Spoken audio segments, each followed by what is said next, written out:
बिस्मिल्लाहिर्रहमानिर्रहीम। अस्सलामुअलैकुम नाजरीन, आज मैं आपके लिए एक सच्ची और खौफनाक कहानी लेकर आई हूँ। लेकिन इससे पहले कि मैं कहानी शुरू करूँ, जो लोग हमारे चैनल पर नए हैं उनसे गुजारिश है कि पहले हमारे चैनल को सब्सक्राइब कर लें ताकि आपको हमारी इस तरह की दिलचस्प कहानियाँ बर वक्त मिलती रहें। क्या? मैंने चौंक कर हसन को देखा। अनजाना? उसने दोबारा दोहराया। कौन अनजाना? किधर है?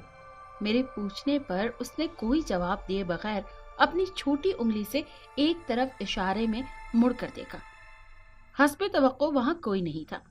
मुख्तसर से गुस्ल खाने में जहां मैं अपने 6 साला बेटे हसन को नहला रही थी। हमारे अलावा किसने होना था?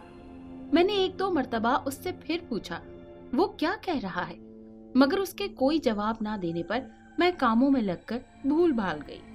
हसन हमारा अकलौता बेटा है, यानी मेरा और तनवीर का। तनवीर मेरे शौहर रेलवे में मुलाजिम है। चंद दिनों पहले हम मुल्तान में रहते थे, जहां मेरी ससुराल है। अभी थोड़े दिन पहले ही तनवीर की पोस्टिंग यहाँ इस छोटे से शहर बहरामपुर में हो गई, तो हम यहाँ आ गए। तनवीर को रेलवे कॉलोनी में एक क्वार्टर अलाट हुआ था, क्वार्टर नंबर 313। एक मुख्तसर 2 कमरों, सेहन और किचन और छोटे से गुस्ल खाने पर मुश्तमिल ये घर हमारी मुख्तसर सी फैमिली के लिए बहुत था। तनवीर कोई बड़ी पोस्ट पर नहीं थे। उनकी तनख्वाह बस इतनी थी कि हमारा मुश्किल से गुजारा होता था, क्योंकि वो अपने वालिदैन को भी खर्चा भेजते थे, जो कि मुल्तान में रिहाइश पजीर थे। हसन को मैंने करीब ही एक स्कूल में दाखिल करवा दिया। आहिस्ता आहिस्ता आसपास के चंद घरों से मेरी जान पहचान बढ़ने लगी, जहां तकरीबन मेरी ही उम्र की खवातीन थी, जिनमें सबसे ज्यादा और जल्दी मेरी दोस्ती रेहाना से हो गई थी। रेहाना के शौहर भी रेलवे में मुलाजिम थे। उनको ये नौकरी अपने वालिद के तवस्सुत से मिली थी। वो भी रेलवे में मुलाजिम थे। रिटायरमेंट के बाद उनकी सीट उनके बेटे को मिल गई। रेहाना के 2 बच्चे थे। वो हसन के स्कूल में ही पढ़ते थे। हम दोनों अक्सर मिल बैठते, दुनिया जहां की बातें करते, अपने बच्चों की प्रॉब्लम्स डिस्कस करती और आखिर रेलवे मुलाजिमीन की कम तनख्वाहों, महंगाई, बेतहाशा हो जाने और गुजारे मुश्किल से होने पर हमारी बातों की तान टूट जाती।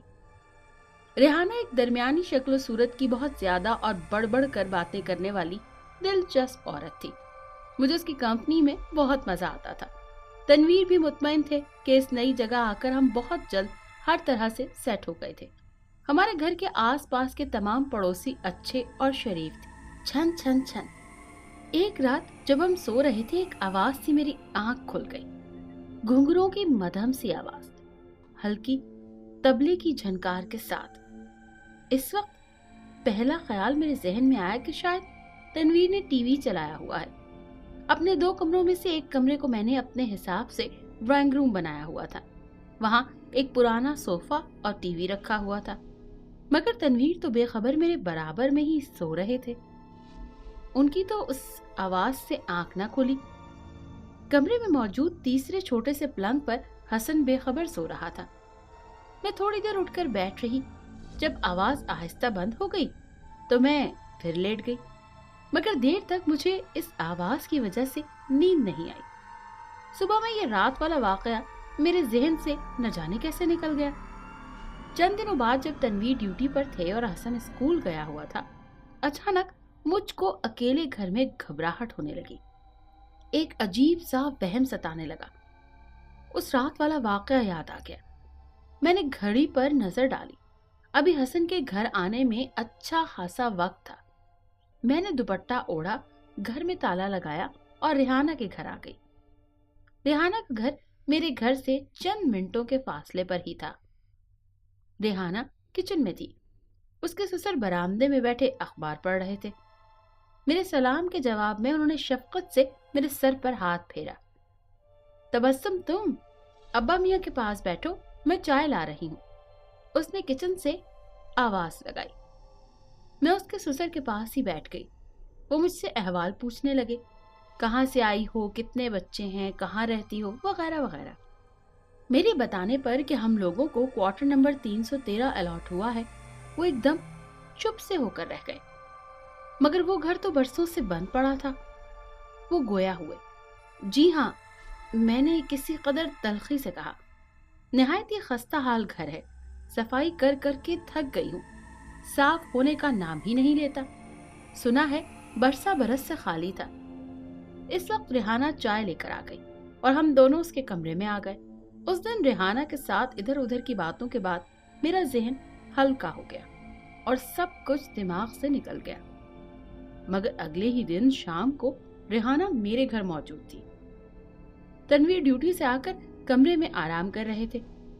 मैं रेहाना को ड्राइंग रूम में ले आई। तुम बैठो, मैं चाय लाती हूँ, फिर आराम से बातें करेंगे, मैंने उससे कहा। अरे दफा करो बातों को, मैं एक इंतहाई अहम बात बताने आई हूँ, रेहाना ने कहा। जोश से उसका चेहरा सुर्ख हो रहा था। खैरियत तो है? क्या हुआ? मैं थोड़ा घबरा गई। असल में जब तुम कल आई और अब्बा मियाँ को मालूम हुआ कि तुम लोग क्वार्टर नंबर 313 में शिफ्ट हुए हो तो वो परेशान हो गए।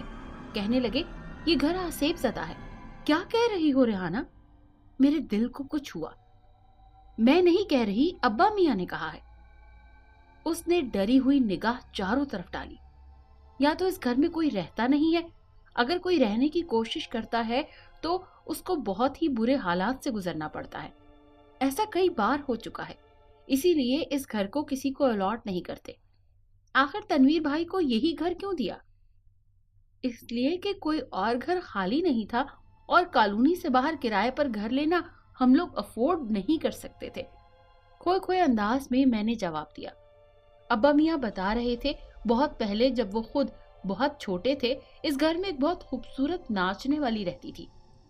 क्या नाम था? हाँ, शायद अंजना देवी। क्या अंजना? मैं चौंक गई। हाँ, ये बहुत पुरानी बात है, क़याम पाकिस्तान से भी पहले की। तो एक दिन उस अंजना मैडम के किसी आशिक ने जलन में आकर छुरी से उसका काम तमाम कर दिया। बस वो दिन और आज का दिन, उसकी रूह बल्कि बदरूह इस घर में मंडलाती रहती है। शुरू में तो वो लोगों को नजर आती थी, मगर अब बस इस घर में किसी को टिकने नहीं देती। तुमने तो मुझे डरा दिया रेहाना। डराया नहीं, वो संजीदा हुई। मुझे अब्बा मियाँ ने भेजा है कि तुमसे कहूँ कि पहली फुर्सत में घर बदल लो। दिमाग खराब हो गया है तुम्हारा और तुम्हारी सहेली का भी। अभी रेहाना रुखसत ही हुई थी कि तनवीर भिन्नाए हुए कमरे से निकल आए। मुझे उनको कुछ भी बताने की जरूरत नहीं पड़ी, क्योंकि वो कमरे में लेटे अपने कानों से सब कुछ सुन रहे थे। एक औरत की बरसों पुरानी रूह लोगों को इस घर में टिकने नहीं देती। सब बकवास। ऐसा भला मुमकिन है आजकल के दौर में? ऐसा सिर्फ डरावनी कहानियों में होता है, हकीकत में बिल्कुल भी पॉसिबल नहीं है। मरने के बाद रूह जिस्म से निकल जाती है और फिर कभी वापस नहीं आ सकती। तनवीर मुझे समझा रहे थे। मगर तनवीर, मैंने खुद एक रात घुंघरूओं की आवाज सुनी थी और फिर हाँ, मुझे अचानक याद आया, हसन भी एक दिन अंजना नाम पुकार रहा था। हो सकता है हसन ने स्कूल में कुछ सुना हो, तनवीर ने सोचते हुए कहा। आखिर ये तो हकीकत है कि कभी पहले इस घर में अंजना नामी औरत रहती थी। कोई कह रहा होगा कि ये बच्चा इस घर में आया है और ये नाम उसके जहन में रह गया हो। मगर वो घुंघरूओं की आवाज, ओफो, वो चिढ़ गए। आखिर तुम क्यों बाजिद हो कि वो आवाज अंजना के घुंघरूओं की ही थी? वो तुमको क्यों एंटरटेन करेगी? हो सकता है वो आवाज बाहर से आ रही हो। तनवीर ने एक तरह से किस्सा भी खत्म कर दिया और मैं चुप हो गई। छन छन छन। मगर फिर एक रात, कई दिनों के बाद, जब मैं ये सब भूलने लगी थी, एक बार फिर घुंघरू चनकने लगे। ना सिर्फ घुंघरू बल्कि साथ तबले की संगत। मेरी आंख खुल गई। हसन अपने पलंग पर और तनवीर मेरे बराबर में बेखबर सो रहे थे। घुंघरू की आवाज आहिस्ता आहिस्ता तेज हो रही थी और इस आवाज के साथ तबले की संगत भी बढ़ रही थी। जिस तरह वो अपने फन में इंतहाई माहिर लोग मुजाहरा कर रहे हैं। मगर इस आवाज में कतन कोई खूबसूरती या कशिश नहीं थी, बल्कि ये आवाज झनकार इंतहाई पुरस्रार थी, बहुत डरावनी, बहुत मनहूस। मैंने तनवीर को आवाजें देने की कोशिश की, तनवीर तनवीर, मगर मेरे मुंह से निहायत आहिस्ता आवाज बरामद हुई। मेरा दिल खौफ के मारे बंद होने लगा था। आवाज इस कदर तेज हो गई कि मेज पर रखे बर्तन बजने लगे। ऐसा लगने लगा घुंघरुओं का फन दिखाने वाली मेरे कमरे के अंदर दाखिल होने लगी है। हैरत की बात है कि इस तेज शोर के बावजूद तनवीर और हसन बेखबर सो रहे थे। आवाज कमरे के बाहर इंतहाई करीब से आ गई। लगा कि बस अब या तब कोई अंदर आ जाएगा, शायद नाचने वाली हो इस मकरूह ताल पर। मैंने चीख मार दी, मगर उसी वक्त अचानक मस्जिद से अल्लाह अकबर की सदा गूंजी। मुझे बाकायदा ऐसा लगा कि कोई ठिठक कर रुका है। ताल अचानक हल्की हो गई और फिर खत्म हो गई। मैं बिस्तर पर बैठी थर थर कांप रही थी। न जाने कब अजान की मुबारक आवाज आई और न जाने कब मैं बिस्तर पर गिरकर जैसे बेहोश हो गई। उफ तबस्सुम, तुमको क्या हो गया है? मेरी तवक्को के खिलाफ तनवीर को आज भी मेरी बात पर यकीन नहीं आया। मुझको नहीं, आपके दिमाग को कुछ हो गया है तनवीर, मैंने इंतहाई तल्खी से कहा। मैं आपको कैसे यकीन दिलाऊं कि मैंने जो कुछ बताया है वो एक एक लफ्ज सच है। अगर इस वक्त अजान न हुई होती तो वो शैतान कमरे में दाखिल होने ही लगा था। फिर न जाने, सोचकर उस वक्त भी मैं लरस गई। असल बात यह है तबस्सुम, तनवीर मेरी हालत को देखकर नैन पड़ गए। तुमने अपनी सहेली रिहाना और उसके ससुर की बातों को सर पर सवार कर लिया है। तुम नींद में देखे वाकयात को सच समझने लगी हो, वरना इन बातों में कोई सच्चाई नहीं होती। मरने के बाद कोई भी कभी भी वापस नहीं आता, और फिर इतने सालों के बाद। आप ना माने, मैंने हतमी अंदाज में कहा, ना अब मैं इस घर में चंद मिनट रहूंगी और ना मेरा मासूम बच्चा। मगर तबस्सुम मेरी जान, तनवीर गड़बड़ा गए। मैं अचानक दूसरे घर का बंदोबस्त कैसे करूं? और अगर घर मिल जाता है तो उसका किराया, एडवांस। उनकी असल परेशानी उनकी जबान पर आ गई। कुछ भी हो तनवीर, किराया, एडवांस, पैसे जिंदगी से ज्यादा नहीं होते। अगर यहाँ से नहीं जा सकते तो मुझे और हसन को कुछ दिनों के लिए वापस मुल्तान भेज दें। मैंने इल्तिजा की। ठीक है। कुछ देर सोचने के बाद वो गोया हुए, मैं तुम लोगों को कल की टिकट करवा देता हूँ, तुम कुछ दिन मुल्तान वापस जाओ, जब तक मैं कोशिश करता हूँ कि कोई और घर मिल जाए, बेशक मजीद छोटा क्यों ना हो। कल नहीं, आज ही, आज रात, मैंने कहा। तनवीर मुझ पर एक नजर डालकर रह गए। मैं जल्दी जल्दी अपना और हसन का सामान पैक करने लगी। ऐसा नहीं था कि मैं तनवीर से जान छुड़ा रही थी, बल्कि अब उस घर में मजीद एक रात गुजारने का मतलब मेरे लिए किसी मुसीबत को दावत देने के बराबर था। शायद वो बदरू सिर्फ मेरी दुश्मन थी, मैंने सोचा, क्योंकि तनवीर को ना तो वो कभी महसूस हुई और ना कभी उन्हें खौफजदा किया। जब तनवीर हम दोनों को ट्रेन में बिठाने लगे तो मेरी आंखों में आंसू आ गए। मैंने उनके हाथ पकड़ लिए। प्लीज तनवीर, आप मेरी बात पर यकीन करें, मैं सच बोल रही हूँ। आप जल्द ही किसी घर का बंदोबस्त कर लें, मेरा आपके बगैर बिल्कुल दिल नहीं लगेगा। तनवीर ने असबाब में सर हिलाकर प्यार से मेरा गाल छुआ। जब ट्रेन चल पड़ी तो तनवीर स्टेशन से निकल गए। मेरा दिल उदास हो गया। मैं जानती थी कि तनवीर को मेरी बातों पर बिल्कुल यकीन नहीं है और वो अपनी जिद के पक्के हैं। हरगिज भी मकान तलाश करने में जल्दी नहीं करेंगे। न जाने कितने महीने अब उनसे दूर रहना पड़ेगा, मैंने उदासी से सोचा। तनवीर ने बिस्तर पर करवट बदली। नींद उसकी आंखों से कोसों दूर थी। शादी के बरसों बाद पहला इत्तेफाक था कि तबस्सुम उसके साथ नहीं थी और हसन, उसने हसन की खाली पलंग को देखा। ये सारा फसाद उस औरत का फैलाया हुआ है। गुस्से की एक लहर उसके दिमाग से टकराई। ना वो उल्टी सीधी बातें तबस्सुम के सामने दोहराती और ना तबस्सुम रातों को यूं डरती। खैर, देखते हैं। कोशिश करूंगा 1-1.5 महीने में तबस्सुम के दिमाग से ये खन्नास निकल जाए और वो घर वापस आ जाए। इसी घर में उसने साइड टेबल पर पड़ी सिगरेट उठाई और होंठों में दबा ली। सिगरेट जलाने के लिए लाइटर जलाया, मगर लाइटर की रोशनी में दरवाजे के सामने बाहर सहन पर एक साया लहरा रहा था। लंबा लिबास पहने, विश्वास की तरह, जैसे पहले नाचने वालियां पहना करती थी।